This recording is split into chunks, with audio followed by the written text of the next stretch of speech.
Shane, how's it going?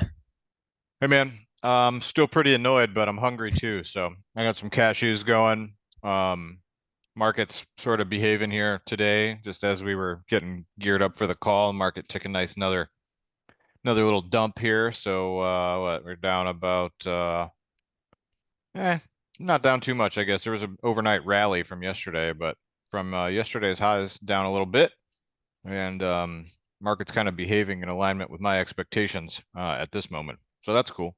Yep, same here. And for everyone tuning in, today is February 9th, but yeah, I'm watching the market right now and it looks like we could be breaking down, but I have to admit, I woke up or yesterday I was just starting to get bullish. I was finally converting and thinking this is it. I'm going to start buying some stuff, really holding on.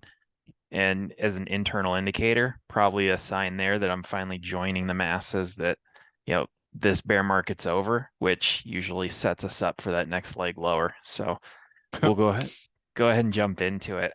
But I've got the presentation up here. All right, so here we are this week, another week, and as usual, here we are starting off with the SPY chart, and there's a lot of drawings right around that. You want to tell me about that?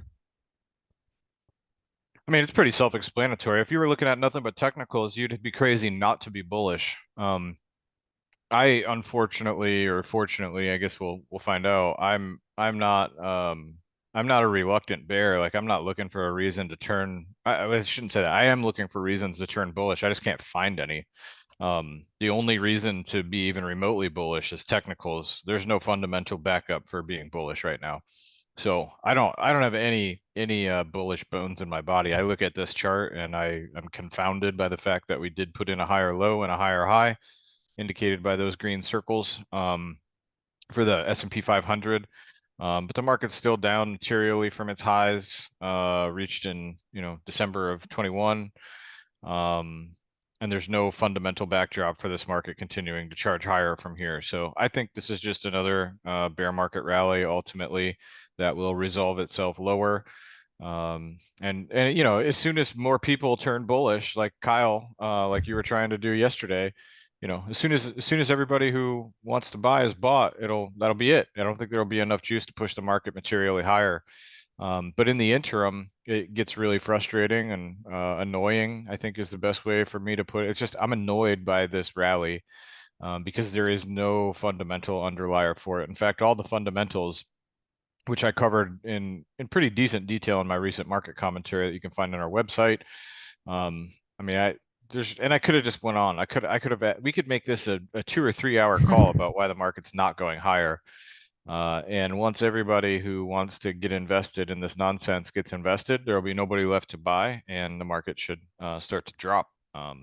So that's kind of what I see happening. I also see like, despite the higher low and higher high, we're running into some pretty major resistance here at like the 415 area, and until we're over 420 and staying over 420, I kind of dismiss this technical setup Yeah, until it's over 420 or 4200 on the S&P 500.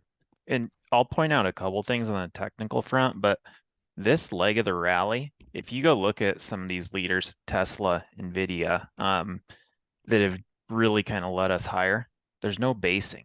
It's just 45-degree angle up.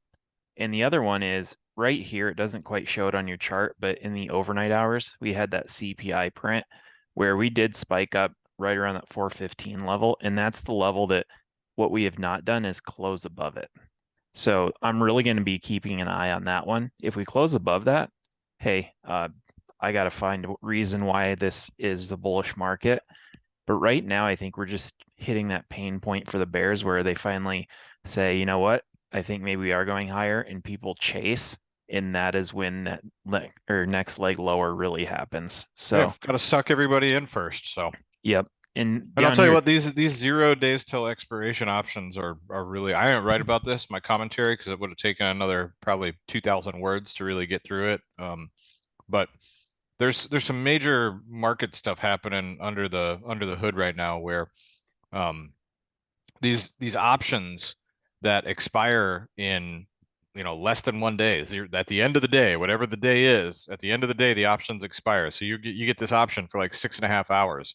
And these are the number one, like the top two or three traded things in the whole market in a given day. That is not retail traders. That is institutional traders, and that is people playing games, manipulation, pushing things around. Like as these institutional buyers buy these 0 days till expiration calls, the three major options dealers, they then have to go buy stocks and lay off risk in the VIX market. So it suppresses the VIX artificially. It causes these artificial pumps, and they'll keep doing it for as long as it's working. And I keep trying to think through what's the end game, like how is that going to resolve itself? Because for as long as it keeps working, it's going to keep happening. That's what Wall Street does. They identify, mispricings or identify certain things that they can take advantage of, and they'll exploit them until something breaks and they can't do it anymore. So I'm not sure what is going to break, or if there's going to come a time where instead of buying 0 day till expiration calls, they start buying 0 day till expiration puts and totally flip the script in what's going on right now, which will have the exact opposite effect and probably to a larger magnitude. So go ahead and Google zero DTE options and see what you can find to read up about it. But it's these things have existed forever. There's more of them out now than there used to be. But they've never represented that much of daily trading volume. The fact that they're occupying such a large portion of daily trading volume right now is a very, very unique situation. And I don't know, it requires attention. So anyway, so just something to note. Yeah, definitely interesting how that market impacts the market. And just to clarify, they've been around forever.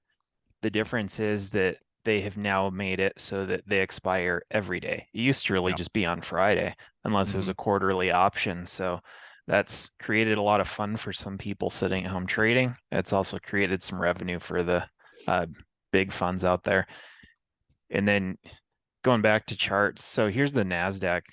Kind of, it's really the same thing over again. It looks like a bullish flag right here. I got to be honest. We'll see how today finishes, but when I woke up this morning and looked at this, I thought, what a nice little spot to get long here.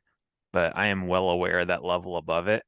And I like risk reward trades where maybe I buy down here, target up here, but getting in right here, you got to have a really tight stop and it could gap overnight. Who I'm knows? surprised. I'm surprised you don't look at that as a good entry for a short with your stop at the recent highs a few days ago. Like Yep. that's what I'd be looking for. I mean, you see the MACD at the bottom, momentum's getting ready to roll over. This has been an extended rally since the beginning of the year. I think it's overextended. Um, I think I'm not ready to short it yet. I would short it a little lower as it actually does break down. But if I wanted to get in early on the short side, I think you can get away with shorting the NASDAQ right here with your stop at the recent highs as of what, 1, 2, 3, 4, 5 days ago, the top of that Hmm. green, top of whatever that highest green candle is in the green circle, right around the yellow line, right? So, I mean, you put your stop at 313.74. You short it right here, and you've got what, 304 minus 260, you got $44 of upside and 313 and $9 of maybe downside. So Yeah, that's not a bit, that's a 4-to-1 risk reward. I think that's a good trade. I have to agree with you there. I personally like to wait for a little confirmation, so I want to see maybe an Yeah. hourly close or something under, on ES. I'm watching 4100 is a key level. The Qs, it would be right here at the bottom of these candles, so that'd put you just over 300. But yeah, you get something starts closing under that, and not only do you have this as a target down here at the lows with 260, but then you're talking about actually breaking lower. So exit some down here for sure, maybe trail the rest down, but that could definitely be a nice short opportunity. That's what I got my eye on. So, and then we talked about this one last time, NASDAQ 100, same thing. So just because it's positive in January doesn't necessarily mean the whole year is going to be bullish. Certainly didn't happen in this instance. No, I mean, things down 67% despite two different bear market rallies of 53% and 59%. So a 10% bear market rally is nothing. I mean, that does not mean the bull or the bear market is over and we're in a new bull market. We talked about it last week that from the actual top in 2000 to the bottom in 2002, the Nasdaq had 11 different bear market rallies of 10% or more. That's 11 of them. And not until the 12th one did it actually turn into a new bull market. So yeah, I mean, the dot-com bubble is different than the everything bubble that we're coming out of now from the Fed's balance sheet expansions. But this time it's different is famous last words. I mean, could easily play out in a very similar way. And so I just don't get too excited about any one bear market rally. The bear market will be over when it's over, and you can only really see it in the rear view mirror. So picking bottoms is a stinky business, and that's not something that we like to do. Or at least I like to do. Yep. Kyle tries it more Same. often than me. I do shorter time frame, catch some little bounces. So, and then oil, this chart, there's cleaner ones out there, but it does look like it's trying to form a bottom down here. So this Yep. 72 level, that's one, and now two times we've hit it in the last, call it month and a half. So that means something. And if this line breaks, this downtrending resistance line, probably around like $84 a barrel, if that breaks and it goes higher from there, we could see that thing really accelerate. And you talk about inflation. I know that's one of the more volatile areas of inflation, but yeah, that'll certainly make it more expensive for everything because semi trucks use oil and you know your car does, so certainly feeds through the supply chain. Yeah, and I think going back to something you said earlier, I mean, is this what you're talking about when you mentioned Nvidia and Tesla that they just went down and then they started going back up like 45-degree angle?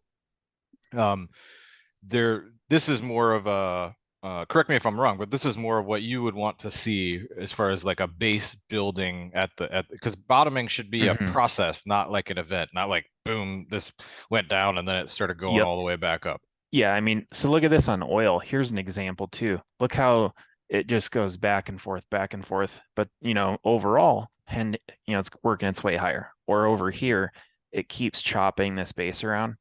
But what you saw with some of those names like Tesla and Nvidia was, straight down, straight back up, and just you didn't see support getting in there where, there were sellers and buyers stepping in to kind of, build good entries. It was just straight up 45-degree angle. And that just is not, I wouldn't build a house with that kind of structure, and I wouldn't want to build a bull market on that kind of structure. Yeah, and for oil, I don't think it's an accident that 70.08 is the recent low here, given that the White House is trying to replace the oil from the Strategic Petroleum Reserve somewhere at 70 or below. Hmm. So, um, won't surprise me if we never get below 70 because when you tell the market that's where you're going to start buying, what's the market going to do? They're going to buy right before it gets there every time you try and front run the White House. Yep. So I just don't think that's a coincidence. It doesn't mean we won't drop below 70, but I just think there's a lot of buying power right there under $70. So, I mean, even if if you're a long-term trader or investor, um, even taking a shot right here at 77, you're risking $7 of downside for, who knows how much upside if it goes back to 100 a barrel or heaven forbid 130 a barrel, look out. Yeah. And another thing I would say is as long as the oil stays above 70, the oil producers are going to look good. We'll get to some fundamentals in a little bit. We got a slide that we're going to show for that.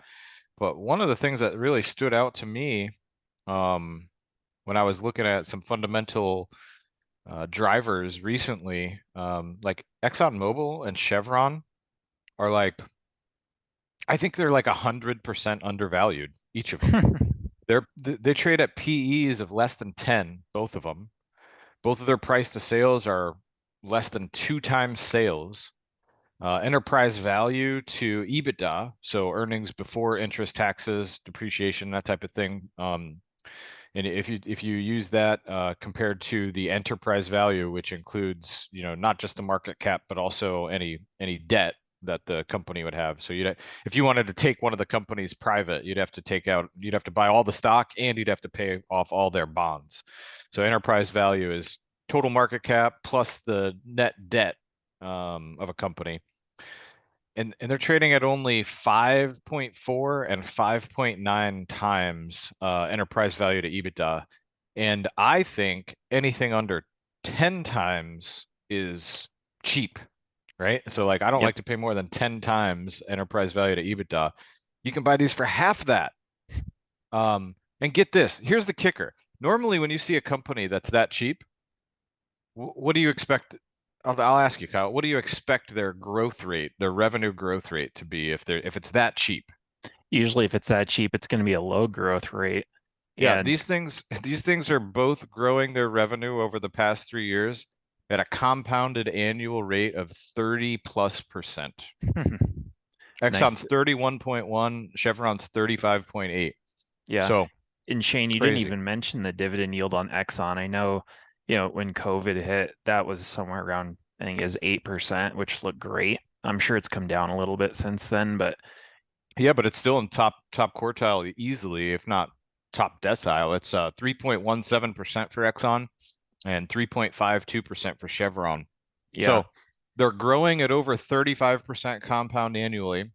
They're cheap as dirt and they're paying a massive dividend, which is why we have maintained and added to our position in XLE because those are the top two holdings of the XLE ETF, like by a lot too.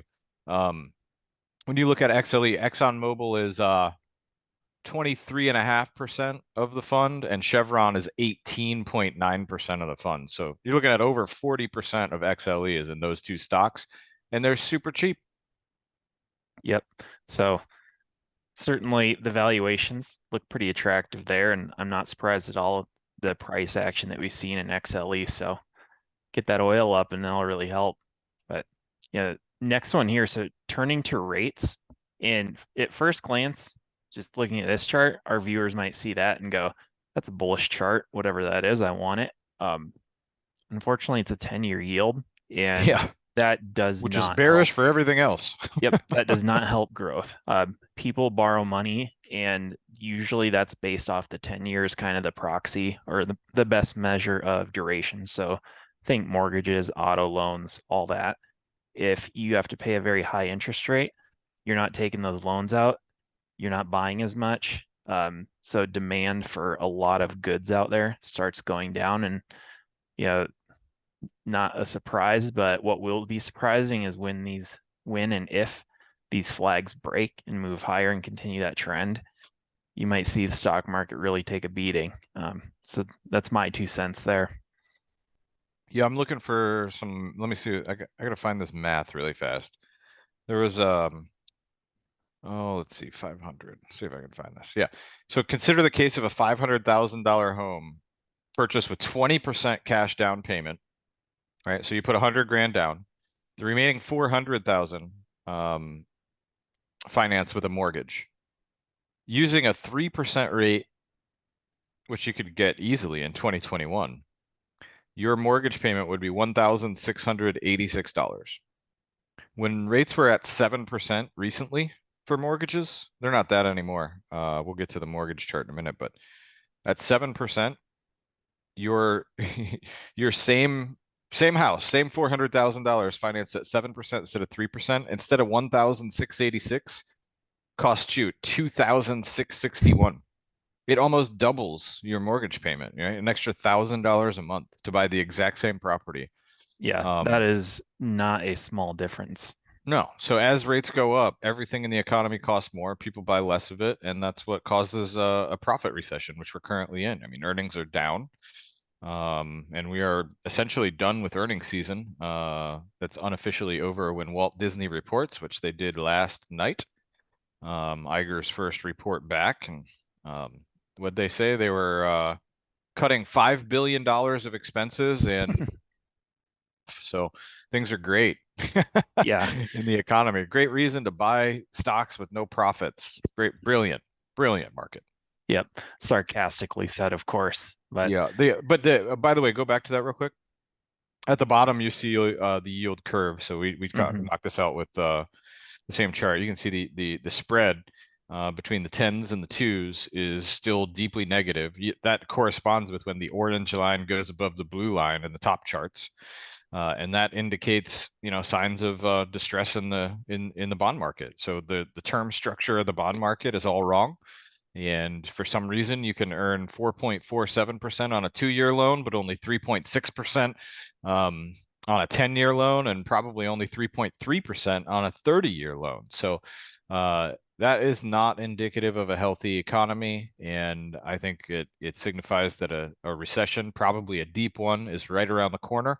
So for that reason alone, I'm willing to take the technicals, the S&P and the Nasdaq going above their 200-day moving average, and just kind of like toss that aside until I see some of this kind of begin to resolve. Yep, I agree with you there. And then here's one thing. So the dollar was on its way down, which we've talked about, good for stocks and commodities. And then we saw just a big 3-day rally. It's consolidated right under here, but now it's over this downtrend resistance line. You could definitely, I think, see it consolidate here a little bit and work its way higher. Yeah, we'll see. I mean, that 50-day moving average is meaningful. It's got some work to do to continue going higher. I think building a base between 100 and 103 for a while, some sideways action probably makes some sense here.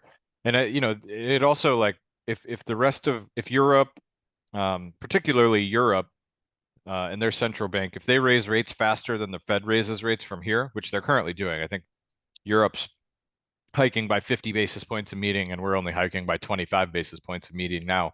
That will actually keep pressure on the dollar, which is good for the stock market overall, but it's bad for purchasing power in the long run, and it doesn't help inflation come down, right?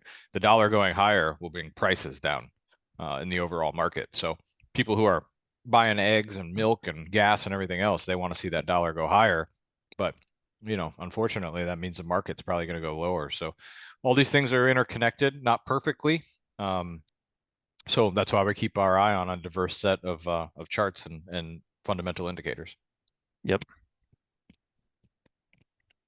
And then, turning to the fall or the flow through of those higher rates, these are the mortgages, and the 30-year and 15 here both did come down. They got a little bit lower near this 5%, but if that 10-year goes higher, you're going to see these go higher, and that 7% could be right back in the view again. So we'll Yeah, we got a see, but small tick higher in the mortgage rates last week, and last night there was actually a pretty massive trade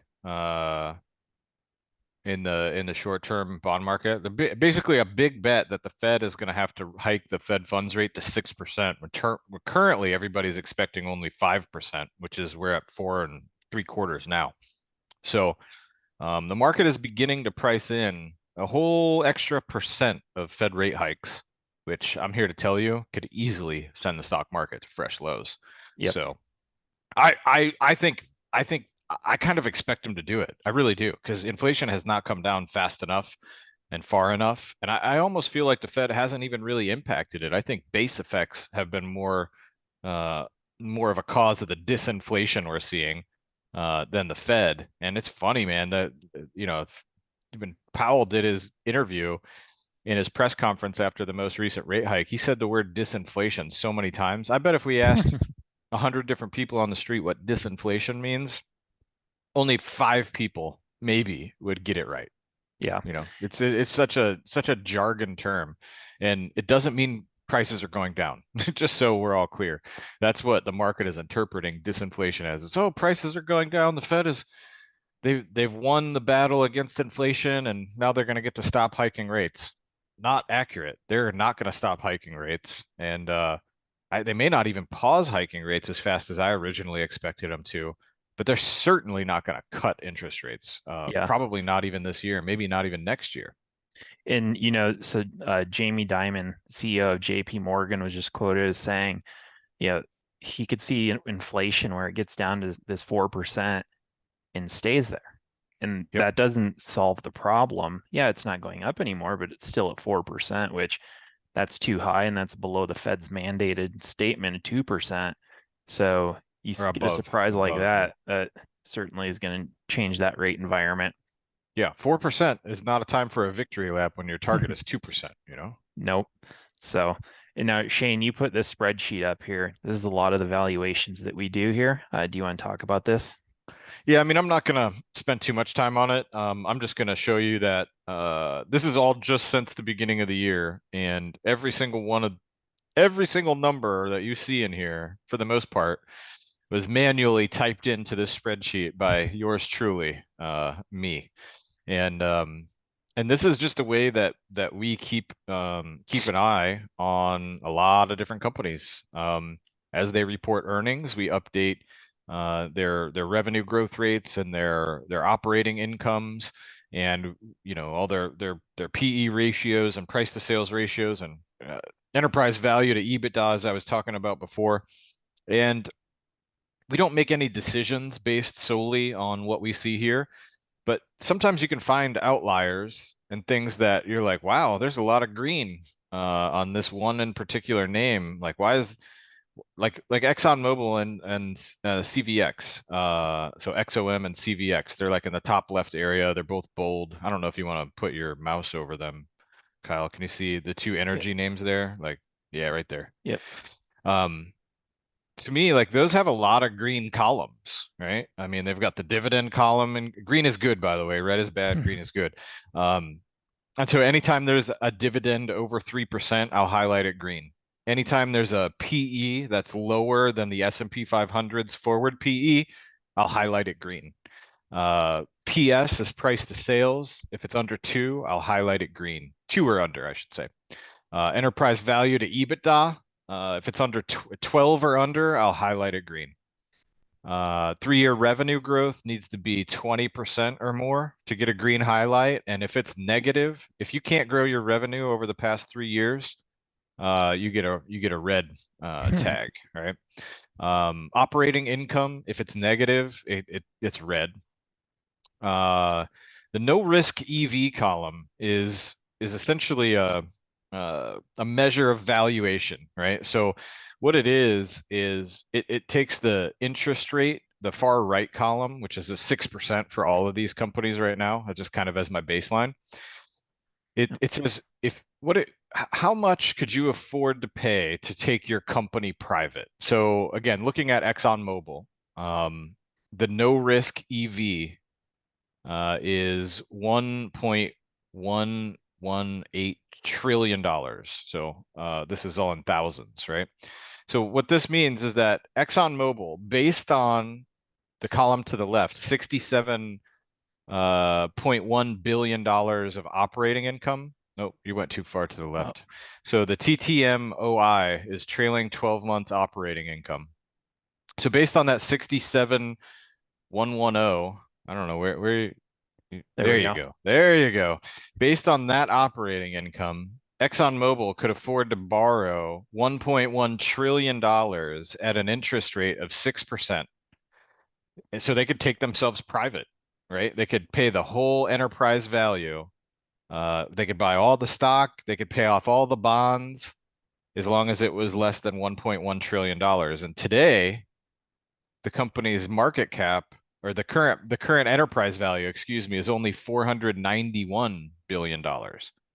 And that's the EV column, which is to the left of all that green stuff. So if the current enterprise value is 491 billion, but the company could afford to take itself private at 1.1 trillion, that gives us an upside to the no risk EV of 128%. So this thing could go from 491 all the way to 1.1 trillion, and there still wouldn't be any material risk in owning the stock versus owning the bonds. And that's kind of where I get the no risk EV. It doesn't mean that there's no risk that it'll go down. It means that compared to owning the bonds of a company versus owning the stock of the company, there's just no material risk because the company could afford to take itself private.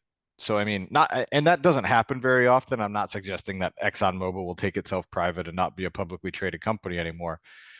I'm just saying that it could. So Mm-hmm. what that means is it can always go out and borrow money. It can afford to borrow money, and a banker is going to look at this company and say, "What? You want to borrow money? Heck yeah, I'll loan you the money at 6%. No problem."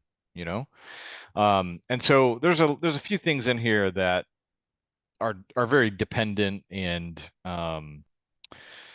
subjective, but what it is for me is a standardized way to look at companies across many different sectors and industries and kind of very quickly compare, say, an oil company to a healthcare company to a financial company to a communications company and so on. And the ones that are the cheapest but are growing the fastest, they catch my attention. So if it says that you're very cheap, right, based on PE, price to sales, EV to EBITDA, upside to this no risk EV, and you're also growing at more than 20%, you're going to have my attention because that's the kind of company you want to own for the long run. And you can buy that as an investment, not as a trade. You don't need to use a tight stop loss or anything like that. You just look at the fundamentals and say, gosh, is this a business that I want to own in the long run, whether it's going up or down? I mean, a company like ExxonMobil, if it goes down from here, that's something where it's like, I don't want to sell it. I'm going to buy more because it's Yeah. going to be fine, and it's cheap. Like it's really, really, really cheap. So the reason it's cheap, probably by the way, is that it's like it has all this operating income because this is really not investing in going and finding new oil. They're not exploring as much as they used to.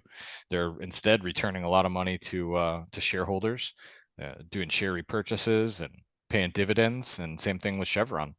So anyway, there's just a couple of examples, and as you can see, like there's some stuff that's bold that caught my attention. Some other stuff's bold that we're already invested in. But the more green you see on any one of these rows, the more likely we are to invest in it. And again, this list right here, number one, it can easily tell you things to stay away from, right? You don't want to be in things that can't grow revenue. That's the number one indicator of future financial performance is, are you growing revenue? If your revenue is shrinking over a 3-year period, there's something probably wrong with the business. Hmm. Um, so you want to stay away from stuff like that. You want to stay away from things that have negative operating income. So like on the right hand side at the bottom, you see all these companies with, no Well, operating income, no earnings at all. And in a rising interest rate environment during a bear market with the Fed tightening, probably don't want to own that stuff, which is all the stuff that has rallied so far since the beginning of 2023. So again, it doesn't make a whole lot of sense. Boeing's on that list too. Boeing is just a total dog, yet it's up, I don't know, 100% or something this year. It's insane to me.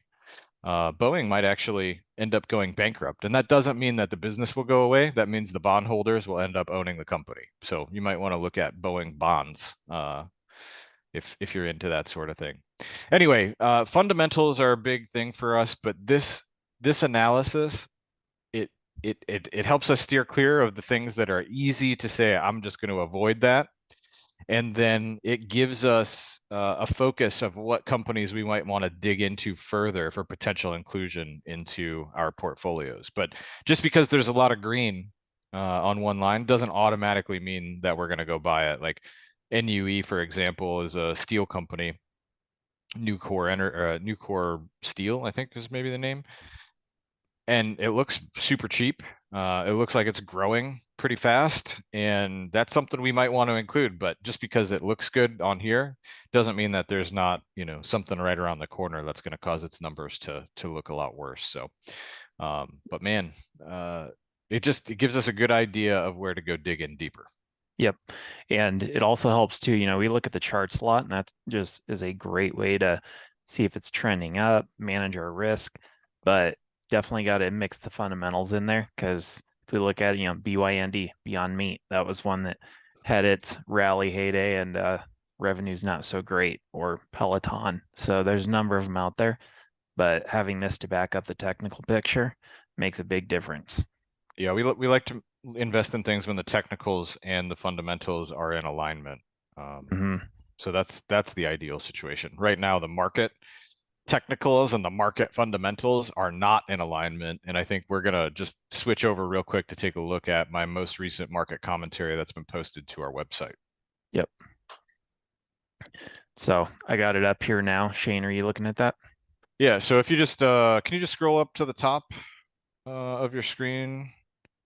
Yeah, so if you go to our website and you click on commentary on the top right, it'll take you to our commentary page where you can find the most recent commentary, which was just posted a couple days ago.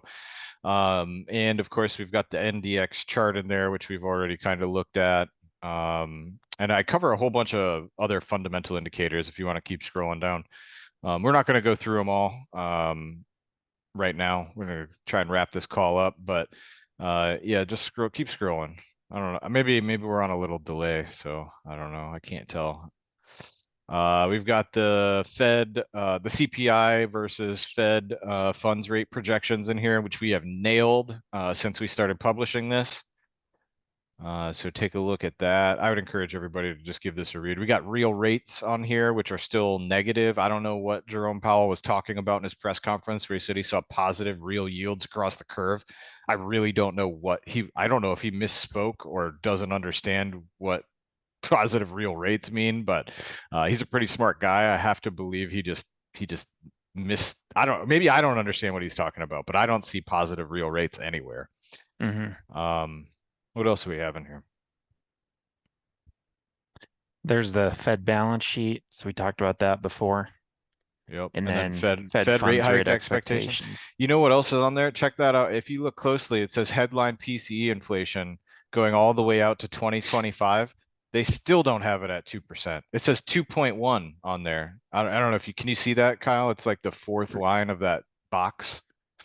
See that box there? Right here, the core Yeah. PC. Oh, third line. Well, this third and fourth are the same. All the way out to 2025, they're still at 2.1. So CPI is going to be higher than that because this is just like a smaller portion of CPI, right?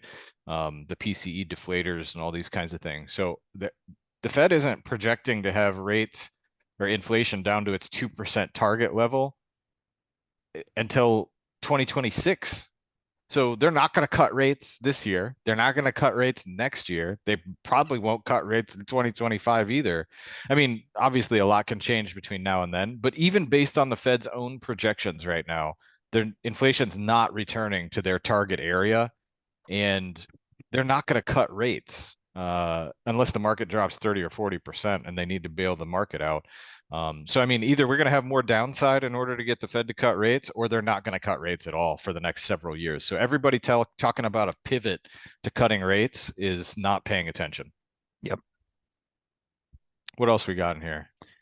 Year-over-year change on M2 money supply, and we've talked Oh about yeah. that in Yep, we looked at that. past ones. We got And the then unemployment chart from our buddy Eddie Z. So that's a pretty cool one. It just, I mean, how long is unemployment really going to stay at 3.4%? History says not very long. yep. We've got some jobs numbers. So lots of open jobs compared to people looking for jobs, which will cause wage growth to go up, but then a chart showing that wage growth is falling.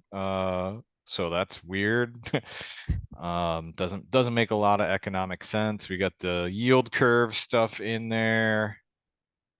And I guess there's a bunch more. I went overboard on bearish fundamentals. Oh, and we got the Dumb and Dumber quote. Yeah, come on, let's see Oh Dumb and yeah. Dumber. So you're telling me there's a chance? What is he? He says like, so you're saying like 1 in 100, and she says no, more like 1 in a million. That's the chance of the soft landing. So Yep. anyway, man, we can wrap this up now. There's some good stuff in there if you guys want to go check it out, read the market commentary and get a little bit Oh, of a fundamental picture. yep. So there just popped us out of it. So just finish up here, but yeah, from Hedge Eye here. Just a funny illustration here on the earnings. Expectations getting beat. It's the expectations were so low, it was easy to beat them Yep. this quarter. So even though they beat the S&P 500 companies beat their expected earnings, the earnings represented a decline from a year ago. So Yep. the bar was set pretty low. Yeah, and nothing too good to show or share from Babylon B, so skip it this week. But Shane, thanks once again for joining, and we'll see how next week shapes up. But we're definitely at a spot where if we roll over here, I wouldn't be the least bit surprised. But this market has, excuse me, defied expectations and could move higher as well. So we'll see. Yeah, I think its upside is very limited from here personally, but we'll see what happens. Yep. So until next time, take care and see you soon. All right, later, bud.